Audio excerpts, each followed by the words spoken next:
আসসালামু আলাইকুম বন্ধুরা, কেমন আছেন সবাই? আলহামদুলিল্লাহ, আল্লাহ রহমতে আমরা ভালো আছি সবাই। ছোটো আম্মুর ইলিশ মাছ ভাজা অলরেডি হয়ে গেছে। আমি আসার আগেই সে রান্না বসিয়ে দিয়েছে। আজকে রান্না করছে ইলিশ মাছ ভাজা রান্না আর ডাউল, মুসুরির ডাউল চচ্চড়ি, আর হচ্ছে মির্গে মাছ ভেজে সিম আলু দিয়ে মাখা মাখা একটা ঝোল রান্না করবে। এই তো ইলিশ মাছ হয়ে গেছে। এবার ডাল চচ্চড়ি বসিয়ে দিয়েছে। এক পাশে ডাল চচ্চড়ি আর এক পাশে মির্গে মাছ ভাজতে দিয়ে দিয়েছে। মাছ ভাজা হয়ে গেছে। এবার পেঁয়াজ, মরিচ,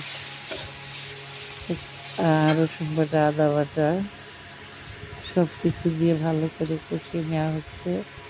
এদিকে ডাউলটাও একটু নেড়ে দিলাম।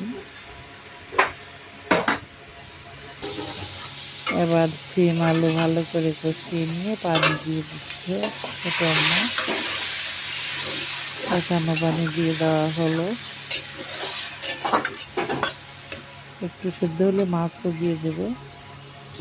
মাছ দিয়ে দিয়েছে, কারণ সিম আলু সবই সেদ্ধ হয়ে গেছে। এখন হালকা একটু ঝোলের পানি দিয়ে মাখা মাখা ঝোল দিয়ে একটু ভাজা জিরের গুঁড়ো দিয়ে নামিয়ে দেবে। ধনিয়া পাতা নাই, ধনিয়া পাতা থাকলে ধনিয়া পাতা দিতাম। এদিকে ডাউলও প্রায় শেষের দিকে, আর একটু ঝোল টানলে নামিয়ে নেব। এই তো বন্ধুরা, ছোট্ট একটা ভিডিও শেয়ার করলাম। যদি আমাদের ভিডিও ভালো লেগে থাকে তাহলে আমাদের চ্যানেলটিকে সাবস্ক্রাইব করে পাশে থাকবে। এই তো ভাজা জিরের গুঁড়ো দিয়ে দিল। এখন আর একটু ঝোল টানলে নামিয়ে নেব। এই ছিল আজকে আমাদের রান্না বান্না। সবাই ভালো থাকবেন, সুস্থ থাকবেন। আল্লাহ।